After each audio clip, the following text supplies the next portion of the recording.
From one sweet treat to another. This one, the work of a husband and wife team on Oʻahu. Their business specializes in Amezaiku, and to their knowledge, they're the only ones in Hawaii practicing this centuries-old art of candy crafting.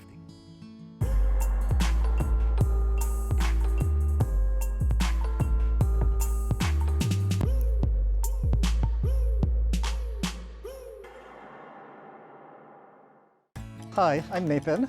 I'm Chika. And we're from Candy Art Hawaii. So we're going to be doing Amezaiku, which is an old traditional Japanese art form. Ame means candy, zaiku means craft. So it's candy crafting. It's about 500 years ago in Japan, Edo period, artists start selling it on the street. And to this day, Japanese artists are still making it. There is only about 50 artists in Japan, and in the United States, there are only a few, and we're the only one in Hawaii. While I was in college, I actually started doing balloon art. And after college, I lived in Japan for 6 years. I went to a festival, and then I saw someone doing candy art. But it's because of my balloon art experience that I kind of knew the application. You're starting with nothing.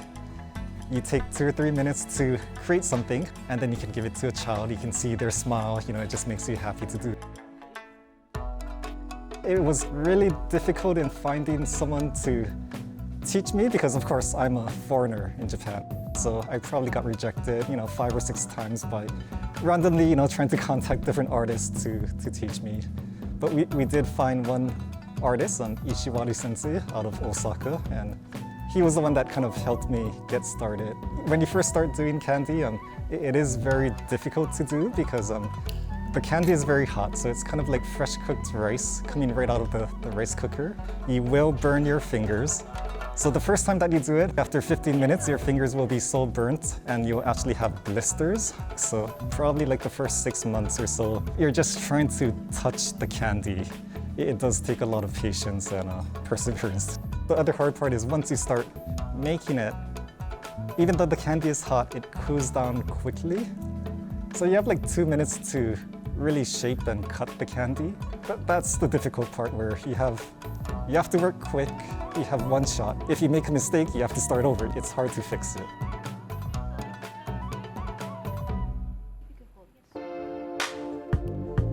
So ingredient that we're using is called mizuame. The taste is a little less sweet than regular sugar. We do import the mizuame from Japan, so everything that we do, we try to be as authentic and traditional as possible. So what you're eating here in Hawaii should be exactly the same taste as what you would find in Japan, and hopefully should be the same taste as it was, 500 years ago. So we have to boil it down to take out some moisture. Then make it like tomoe ame, like white sugar candy. Then we heat it inside a box.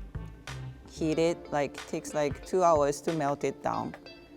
So before party, we start melting, and then by the time we arrive there, it's ready to make candy. So our menu, we have about 40 to 50 characters. The dragon is most popular. The next one is unicorn, and koi fish, swan, and we do all kinds, elephant, all the lions and tigers. I find it fun. After 14 years, you would think everyone has already seen us, but at every party you'll have a lot of people coming up to us saying, I've never seen this before, how long have you been doing it? Where is this from, And then, yeah, it's just fun to see them, see this for the first time, their excitement. And I'm not just talking about children. Sometimes some auntie just stay beside me whole party. They're supposed to celebrate, right? But they just, wanted to stay beside me and just all the process. So it's kind of amazing. We've been to a lot of weddings where, we're doing it during the cocktail hour. And then they ask everyone to go inside and take their seats for the bride and groom to enter. And no one leaves our line. And even though the coordinator is trying to get them to leave our line, they're like, nope, I'm getting my candy. And he's like, aren't you here for the wedding? So it's kind of funny too. to see that. So anything with this kind of skill, I guess it needs time. It takes time to, to be better. I feel really lucky to do this, and especially with the only one in Hawaii. In the beginning, we thought, someone will copy us soon, but after 14 years, no one's doing it. So I guess what's really interesting is, obviously for children, they see it as candy, but then what we offer is, we're not just offering candy, we're offering culture. So we're really trying to keep alive this dying Japanese art form because it is so rare, it is so special. It seems like we've been to every party and we've been in front of so many people, but it's still amazing that there's a lot of people out there that haven't been introduced to this art. So it is really special for us to do this, and I'm glad to try and keep this art alive. Thank you for tuning in. It's because of viewers like you that we can continue to share the stories of the people, places, and events that make Hawaii home. If you would like to support our mission to advance learning and discovery, head over to pbshawaii.org and click on the donate button. For Home is Here, I'm Kala'i Miller. Ahui ho.